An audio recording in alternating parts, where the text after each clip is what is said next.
Central Ohio. Welcome back to the virtual NMI convention. We were just saying, if you have stuck around all the way until this last message, that means you are hardcore, and we appreciate you. Bravo. We love you. That's why we love NMI conventions. We love being with you, and even though it's different this year, we are so glad that you're here. We also wanted to point out that we're in a different place. The other time that we're speaking to you, we were in kind of like a guest room in our house. And this time we've decided to show you a little bit of our office. We've spent a lot of time in our office during this quarantine and COVID time.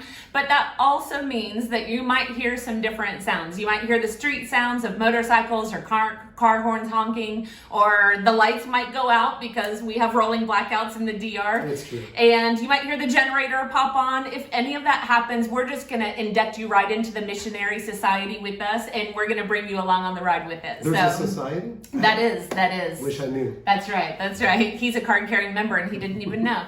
So we are going to jump right into our passage during this morning or afternoon or evening, whenever you're watching this. And we are going to invite you to open your Bibles in Mark chapter 8. If you have a Bible close, don't just listen to the word. I would encourage you to grab it and open it and read the words with us. There is something amazing that has happened during these virtual service times when we decide to open the word and allow God to speak into our lives as well, instead of just listening, instead of just engaging with the screen. And I invite you to engage with the word of God in this time. So Mark chapter 8, 22 to 25, I'm going to read it for us. It says in 22, they came to Bethsaida, they is Jesus and his disciples, and some people brought a blind man and begged Jesus to touch him. They took the blind man by the hand and led him outside the village. When he had spit on the man's eyes and put his hands on him, Jesus asked, "Do you see anything?" He looked up and said, "I see people. They look like trees walking around." Once more, Jesus put his hands on the man's eyes. Then his eyes were opened, his sight was restored, and he saw everything clearly. Okay, let's get the hard stuff out of the way right at the start. I mean, this is a weird story, right? Yeah. I mean, I wish Jesus would just wave his hand and say abracadabra and, everything is fine, the guy is healed. But instead he chooses to spit in his face. Right? It says there in his eyes. Maybe you don't want to acknowledge it, but it says it right there. He spits in his eyes. I'm not going to do it to you. Thank you. Yes. So that is so awkward. It makes me so uncomfortable. Another thing that makes me uncomfortable. What happened to Jesus, man? He took 2 shots at this? The first time he's like, spit, touch your eyes. How are you doing? Do you see? And the guy's like, kind of. I mean, it's like people, but they're trees and they're walking around. That is not a successful healing, And so I'm wondering, what happened, Jesus? I mean, did you not have your full power at this point? And so we just need to acknowledge this. There's this intermediary time, right? This time where the man is being healed. He's seen God work in his life, but it's still really blurry. So that's the context of what we want to talk to you about this afternoon. We want to tell you that our ministry looks different because of this time of COVID. Maybe what you've realized with our ministry, and maybe what you haven't, is that we are a 3D ministry. We call it Global Mission Mesoamerica. And what that means is we discover, we develop, and we deploy new Nazarene missionaries. That means that we get to be in touch with young people that want to serve the Nazarene church as missionaries in the future. It means we get to talk with professionals that say, God called me to this when I was a young person or a child, and I didn't even know the Nazarenes would send me as a missionary. We get to do a lot of fun things with people that want to serve God in other cultures. But we're also in charge of a ministry that's called Mesoamerica Genesis. And to make it real simple, Genesis is an urban initiative. Genesis has targeted the big cities of our region and said, we simply need more Nazarene presence. That is not something that's just happening in our region. It's happening all over the world. And our regional response to it is the program called Genesis. And so we started to think about this passage of eyes being blurry, and as we talked about it, I told Scott, I said, I feel like that's where we're at in ministry right now. Our calendars are completely obliterated. It doesn't look anything in July like it looked like in March. Everything has been taken off. Our trips are done. We are having 0 events. How do you mobilize the church? That's our job. Our job is our assignment is to get people out of their church buildings, out of their homes, and into the streets in order to minister to their neighbors, their community, people in other nations. How in the world does that happen in a time of COVID when we're all quarantined and supposed to be inside our house? We didn't have very many answers for that, but one of the ideas that we spoke to you about in the previous message is called the School of Leadership. And it's something that God brought to our mind of a material that was created about 8 years ago, but it never gathered steam. It never was something that people desired to use. But wouldn't you know that God made all of that material available in the Spanish language that we had translated and we wrote many years ago online in February of this year. And so March hits and we started the School of Leadership online. A long story made very short is that we really thought we would have 20 students, and I was kind of skeptical actually. I was like, this has been around forever, and Scott was like, let's dream big, let's have 40 students. I was like, okay, well, you dream big if you want. By the time those 2 days or 3 days had passed of publicizing it, we had over 120 students that were enrolled in a brand new online class that had never existed before March 15th hit. So we know we touched on this a little bit in the previous message, but I want to share a few more results with you, right? Now that we've really looked at this through 3 to 4 months, what's going on? Well, first of all, obviously, we've trained missionaries. I mean, we've trained people that will be missionaries, right? And we've trained the church. Yeah, we believe it that we are. I mean, we're seeing that that's the case. And so, like, 100 plus people every week for 6 months are training in missions. Think about what she said. Normally our training concept was us traveling, us going to a place. And if we would go to Mexico, for example, normally only people from Mexico would be there. Now, in our trainings, we have people from 8 or 9 different cultures and countries that are together talking about missions. That's a lot richer than just us going. And of course, the number of people has been exponential. It's been amazing. It's been much bigger than a typical training for just a weekend, right? So you're hearing what we're trying to tell you is the training's been deeper, it's been richer, but I want to even share a few stories. First of all, Rachel is a 19-year-old from the Dominican Republic.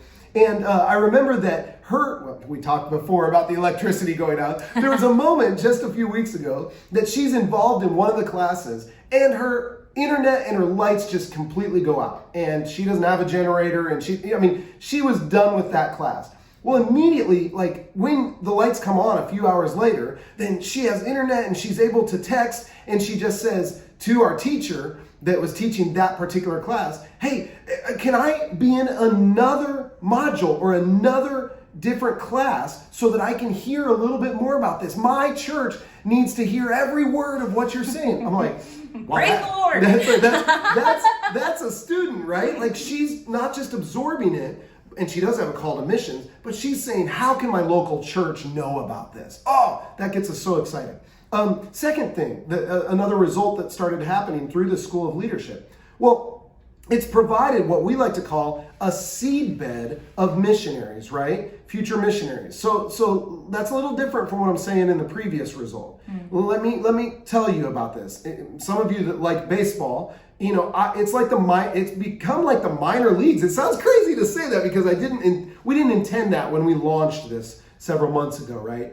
But guess what started to happen? We were assigning different homework to the people. It's pretty basic. I mean, this is not a college level diploma or something like that. So we're just giving them basic assignments, right? Well, some of these students in every one of the classes were just turning in amazing material, like full projects and big thought out strategies and missions for their local church or their district. And I'm just like, well, that was not the assignment. Like the assignment was this minimum level, but now you're going way above and beyond. So as we started to get through about 2.5, 3 months, we said, okay, we're identifying some people that really we can already see that God is calling, that God is working in. One of those guys was Abner. He is from Mexico. I just recently had a talk with him. Guess what he's doing now that he's been in the School of Leadership? He has been spending every week. We have lots of different missionaries around the world. So he's been contacting them.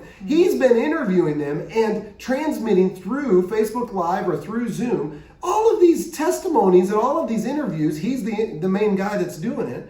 with these missionaries. Well, guess what that is provoking? That is causing there to be so many people that have a call to missions now from his district. Already just in 3 months, we've seen so many young people respond to that media, right? And to that way of doing things. What about another couple? Valeria is from Nicaragua. She's dating a guy from Guatemala. His name is Isai. And so I just recently talked with them as well. Valeria speaks 4 languages. Isai is a civil engineer, but he also is sensing that God's kind of wanting him to use that career, but also study theology and be a missionary in the future. This is a dynamic couple. And just talking with them, we started to realize, you know what? They're going to get married at the end of this year. Let's give them some time. Let's have them help with some translation and some other things that we need in our ministry. But also, we totally can see them becoming missionaries next year or the year after.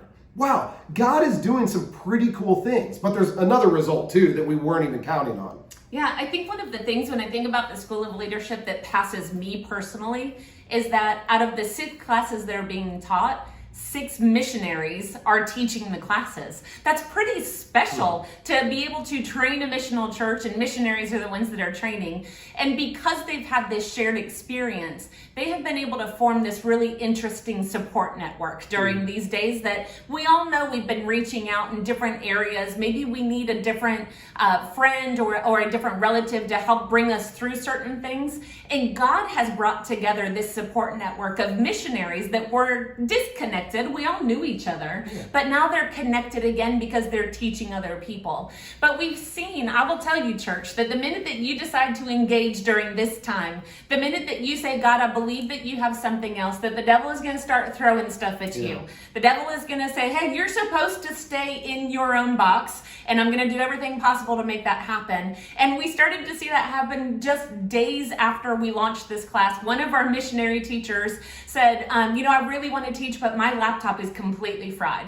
Like, I have no way to get online. There is no way. And another one of our teachers, just about 6 weeks ago, she was here in the Dominican Republic and she was mugged and her cell phone was stolen. Like, out of all the stuff, they stole her cell phone. And that is what she used in order to get online to teach her classes. And she was contacting us and she said, I really want to teach, but I can't get online. The internet company from one of our other trainers just all of a sudden said, I'm not servicing your area anymore. It's like, what? What is going on in these things? There are things that we just cannot control and that are blurry. But during this time, all of them have said, we have found that I'm not the only one that's going through these things. And sometimes, even though we can say misery loves company, we would say that God knows exactly the people that we need to be with walking this path right now. The other thing that we started to see and that we really wanted to share with you guys during this time is every country is dealing with COVID in a very different way. We serve 32 different nations in the Mesoamerica region, and every country has its own statistics. It has its own government. It has its own obligations of if you have to wear a mask or if you have contact tracing or if you don't talk about it at all, which is the case in some of our countries. Their statistics are messed up because they're not allowed to talk about them under order of their government. And we've started to see through this network of teachers that there has been a support system as our families are starting to get sick. I don't know if where we're talking to you in this moment in time, if you know anybody that's been sick or if you've known anybody that's died, but I can tell you here in our region, it is starting to affect us. Yes. And I get a little emotional because I know of certain people that they have either gotten infected or they have lost loved ones already due to this virus, and they're struggling through it, and it started to hit some of our teachers of this School of Leadership class. In fact, the missionary that is working with us to create the whole system and the structure and putting it into place, she just found out this week that her aunt, who has a terminal cancer that was supposed to have this miraculous surgery this week, tested positive for COVID before she went to surgery, the day before. And as Suhei went into that classroom, as she found out on a Tuesday night, and as she went into that classroom that night, And she was broken and torn, and her students could tell there's something different about the way that she's coming into this class. And they spent the first half hour of their classroom just listening and sharing and praying and testifying to God's goodness and his greatness in these days. And 3 of her students said, you know what, Suhei, you're not alone, because I have a family member that's been diagnosed with it too. And the prayer support that she has felt through serving others in this time has been something that she's drastically needed in these days. The School of Leadership has been transformative. But here's the deal. Here's the thing, right? We still aren't quite sure what God is doing through all of this. I mean, we've shared a lot of cool things, and we're convinced he's at work, but we're still in that blurry stage. We started this huge initiative thinking we knew exactly how it was going to go, and we'll train this amount of people in this kind of modality, and everything will be good. That's a way to kind of keep our head afloat during this COVID time, right? But God blew that out of the water. And then we're 4 months in right now, and we think we now see what's happening, but we're still not quite sure. With families getting sick even, and some countries opening, others aren't, and the internet's going out for some people, and technology's failing for others, and like this all is still really, really messy. We want to be completely honest with you. We're excited, but we're still kind of wondering what God's up to. So let's revisit the blind man in Bethsaida, right? Mark 8. Remember the details? All right, blind man, Jesus spits on his face. Jesus touches his eyes. Hey, do you see? He says, I mean, kind of. Yeah, I mean, there's trees walking around. And so he touches his eyes again, and then he finally sees clearly. Interesting healing, right? We should know, actually, that something that's important is what happens afterwards, right? The story immediately following is Peter, and he's saying, you know what? You are the Christ, the Son of the living God. It's a little bit different in Matthew, when Matthew talks about it. But it's that same story, right? So Jesus is like, Peter, upon this rock, that's awesome. You get it.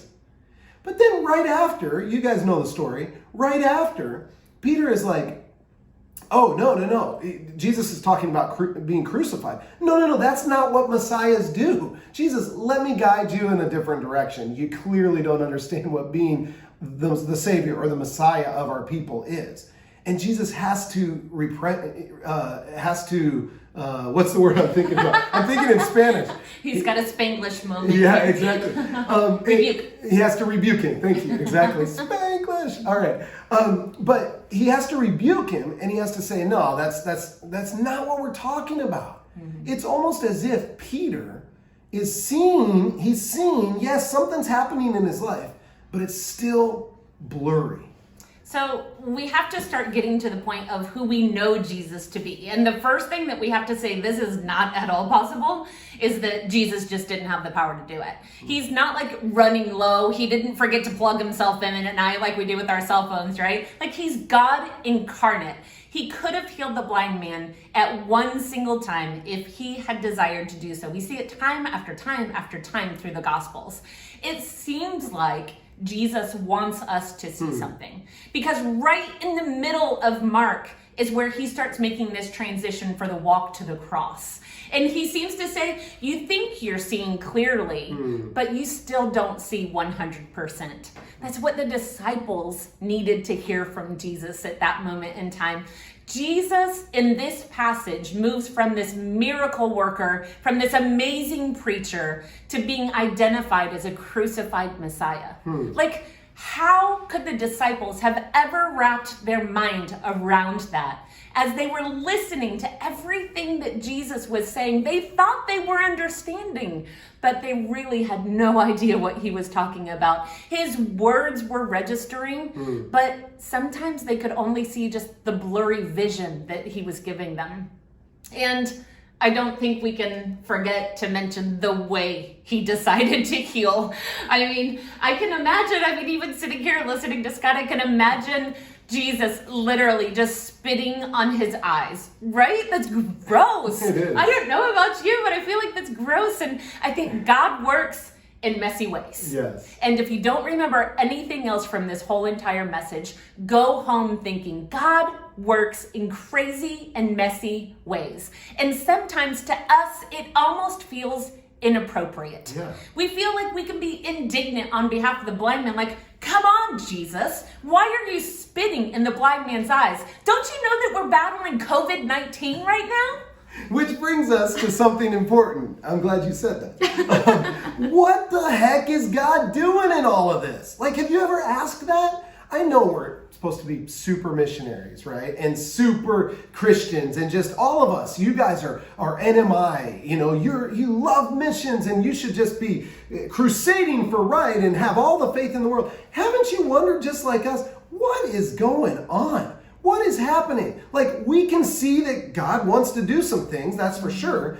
But man, this looks blurry. I'm not getting this all, right? Well, that's an important question to ask.